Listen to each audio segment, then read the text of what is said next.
सरकार सब्जी मंडियों को एपीएमसी को समाप्त कर रही है और इस बिल पर चर्चा के जवाब में हमारे कृषि मंत्री जी ने स्पष्ट किया कि हम मंडियों को समाप्त नहीं कर रहे, एपीएमसी समाप्त नहीं होगी, बंद नहीं होगी। हम तो इस एक्ट के माध्यम से एक अल्टरनेट व्यवस्था दे रहे हैं। उसके बावजूद भी किसान एपीएमसी में बेचना चाहे व्यवस्था रहेगी, इसलिए एक ऑप्शन, एक अल्टरनेट व्यवस्था किसानों को दी गई है। इसका स्वागत हर किसान हितैषी पार्टी को करना चाहिए। उसी तरह से दूसरे विधेयक में जो कॉन्ट्रैक्ट फार्मिंग को लेकर है गया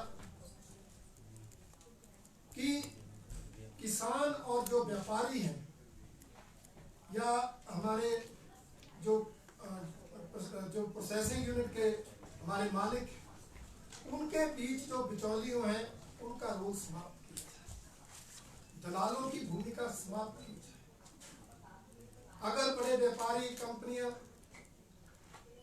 किसान से ठेके पर फसल लेना चाहते हैं तो बुआई से पहले ही कीमत तय हो जाएगी। किसान की जो अनिश्चितता मन में बनी रहती है कि मैं इतना खर्च कर रहा हूं, पता नहीं मूल्य कितना मिलेगा, वो अनिश्चितता इस बिल से समाप्त होने वाली है। जो बाजार में मूल्य ऊपर नीचे जाते हैं वो एक अनसर्टेनिटी बनी रहती है, उसका निराकरण भी कॉन्ट्रैक्ट फार्मिंग के कारण होगा। परंतु इसके कारण जो समस्याएं आती हैं, कहीं किसान के साथ बात करके उसकी कीमत अदा न करना, उसकी व्यवस्था है। भुगतान समय पर करना होगा, समय अवधि निश्चित है, नहीं करेंगे तो एसडीएम की अध्यक्षता की कमेटी में शिकायत हो सकती है, 30 दिन के अंदर निराकरण होगा। और साथ ही जो शंका व्यक्त की गई, किसान की भूमि पर मालिकाना हक को कहीं कोई दिक्कत आने वाली नहीं, ना वो सेल कर सकेंगे, ना वो कोई डील कर सकेंगे और ना ही स्वामित्व चेंज होगा। सिर्फ फसल का कॉन्ट्रैक्ट है और उसको लेकर इसको लेकर भी शंका थी कि एमएसपी समाप्त हो रहा है। न्यूनतम समर्थन मूल्य जो सरकारें तय करती है शायद उसको समाप्त कर दिया जाएगा, परंतु सरकार ने संसद के अंदर भी स्पष्ट किया कि एमएसपी न्यूनतम समर्थन मूल्य समाप्त नहीं होगा। उसको यथावत जिस तरह से हमारी सरकार ने तय किया है कि किसान की लागत पर कम से कम 50% मुनाफा देकर वो न्यूनतम मूल्य तय होते रहे।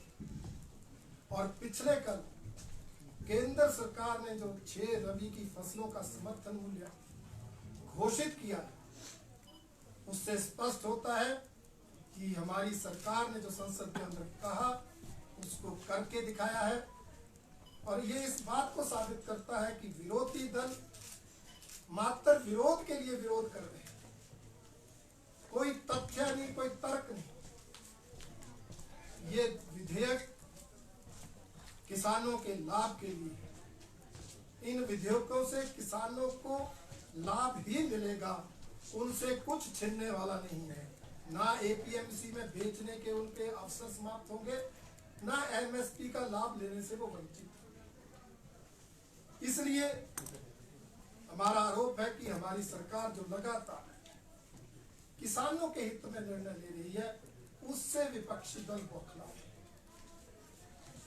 मैं बताना चाहता हूं, हमारी सरकार ने हालांकि स्वामीनाथन कमीशन की रिपोर्ट यूपीए सरकार के समय आ गई, परंतु कांग्रेस नेतृत्व वाली यूपीए सरकार ने उसे लागू नहीं किया, उस रिपोर्ट को लागू नहीं किया। और हमारी इस एनडीए की सरकार ने आदरणीय मोदी जी के नेतृत्व में स्वामीनाथन रिपोर्ट के सभी पहलुओं को लागू किया। और जो मुख्य विषय था कि किसान की लागत पर कम से कम 50% लाभ देकर एमएसपी न्यूनतम समर्थन मूल्य तय करना उसको लागू किया और उसी के तहत पिछले कल 6 रबी की फसलों का न्यूनतम समर्थन मूल्य तय हुआ, जिससे किसानों को 106% का लाभ मिलेगा।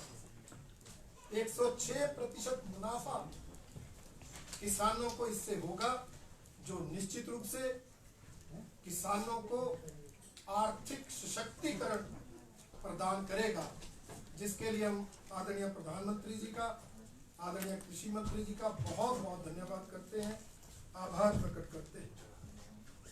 इसके अलावा भी हमारी सरकारों ने किसानों के लिए अनेक योजनाएं, आप देखेंगे हमारे किसान खर्चा करते हैं, खाद स्प्रे सब पर खर्चा करते हैं, बीज पर खर्चा करते हैं, मेहनत करते हैं, फसल कई बार कई कारणों से नहीं हो पाती, इसलिए खर्चा भी। पहली बार इस देश में हमारी सरकार ने, आदरणीय प्रधानमंत्री नरेंद्र मोदी जी ने किसान सम्मान निधि देने की घोषणा की। आज किसानों को 6,000 रुपये प्रति वर्ष 2-2 हजार की 3 किस्तों में उनके अकाउंट में सीधे डलवा। अब तक 10 करोड़ किसानों को 93 करोड़ रुपए की राशि जो है वो जारी की जा चुकी है। उसी तरह से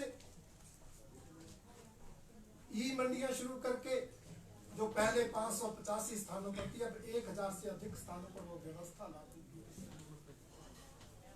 इसी तरह से हमारी फसल बीमा योजना पर जो कमियां थी उनको दूर करके किसान हितैषी फसल बीमा योजना को बनाया गया।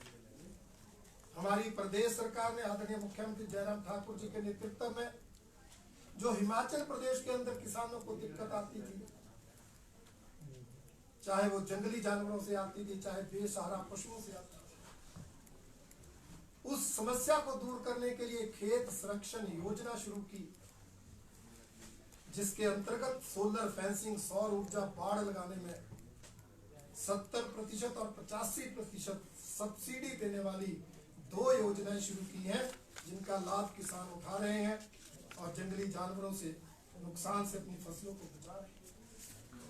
बेसहारा पशुओं से बचाने के लिए गौ सदन बने, गौ सेंचुरियां बने, उनको बनाने में, उनके रख रखाव में बजट का प्रावधान सरकार की ओर से करने की व्यवस्था की गई। धीरे धीरे हम बेसहारा पशुओं की समस्या से किसानों का समाधान। इस तरह हमारी दोनों सरकारें मिलकर देश के किसान बागबान को लाभान्वित कर रही हैं। मैं समझता हूं इसी से बौखलाकर कांग्रेस पार्टी और अन्य विपक्षी दल घटिया राजनीति पर उतार, बिना तथ्य और तर्क के बात करने लगे। महोदय के साथ दुर्व्यवहार हुआ, उनके आसन पर पहुंचे, उसकी भारतीय जनता पार्टी निंदा तो करती, परंतु साथ ये मानती है कि जहां वो दिन देश के किसानों और बागवानों के लिए एक ऐतिहासिक दिन था और उसे याद किया जाएगा, वहीं संसद की मर्यादा तोड़ने के लिए, संसद की परंपराओं का हनन करने के लिए भी जाना जाएगा, जिसके लिए विपक्षी दल दोषी बने जाएंगे।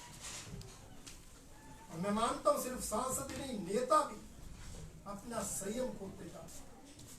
हमारी सरकारों की उपलब्धियां देखकर, जनमानस में बढ़ते प्रभाव को देखकर वो अपनी वाणी पर संयम नहीं रख पा रहे हैं।